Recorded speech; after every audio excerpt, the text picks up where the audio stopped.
بسم اللہ الرحمن الرحیم۔ السلام علیکم ناظرین، ضلع دادو کی تحصیل ککڑ جہاں پر نواحی علاقے قصبوں میں ایک خاتون کو اس کے اپنے ہی سابقہ شوہر نے اغوا کر لیا۔ ہمارے ڈسٹرکٹ رپورٹر غلام ربانی بلوچ کے مطابق اس حوالے سے خاتون کے والدین نے میڈیا کو بتایا کہ ہماری بچی کو اغوا کر لیا گیا ہے اور ملزمان ہمیں ٹیلی فون پر مارنے کی دھمکیاں بھی دے رہے ہیں۔ اغوا ہونے والی خاتون آسمہ کے والد غلام رسول کا کہنا ہے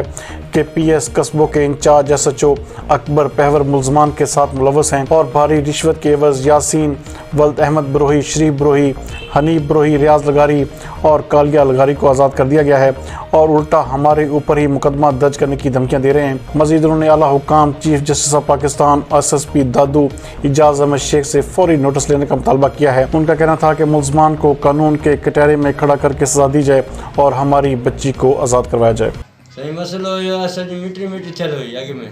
اچھا ان جو چھوکرے پان کے پان ماری پیو جو وجہ کے سان میٹری چلی بیرن سا صحیح انہوں نے پان پا ماریو پان کے وجہ اساں قرآن کھنی آیا اساں ڈنی سی وری ہانے وٹھا کوڑ بدڑ ہانا نیٹ چھوکری تے بامو کے مارن تا کٹن تا منجو نگاہ کہ 2 مہینا 3 مہینا تھی ویا آہن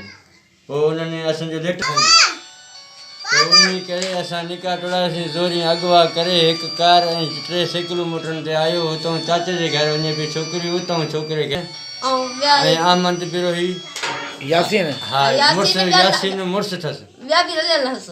ऐं ॿिए बि आहिनि जेके असांजे ॻोठ ते ई आहिनि लिगारी हिकिड़ा वज़ीर जा छोकिरा रियाज़ नाला से ॿिया काला छोकिरा अहमद पुट उहो बि हे असांजे हिन शामिल आहे। जेकॾहिं असां ॿांधे पियूं उन कोन्ह पिया रहनि न साथ कोन्ह पिया ॾींदा जेको माण्हू जेके ॿध आहिनि उहे बि वरी छोड़ न सघे कीअं छॾिया आहिनि अकबर पावर कुझु वरिती हुन खां पैसा पैसा असीं वरिता हूंदसि छॾे ॾिनई न जेको अॻुवा जो केस आहे जेको छॾे ॾिनई इन्हनि कीअं छॾे ॾिनो जॾहिं पैसा वरिता हूंदसि जो छॾे ॾिनई न साईं हुनखे। अच्छा हाँ जो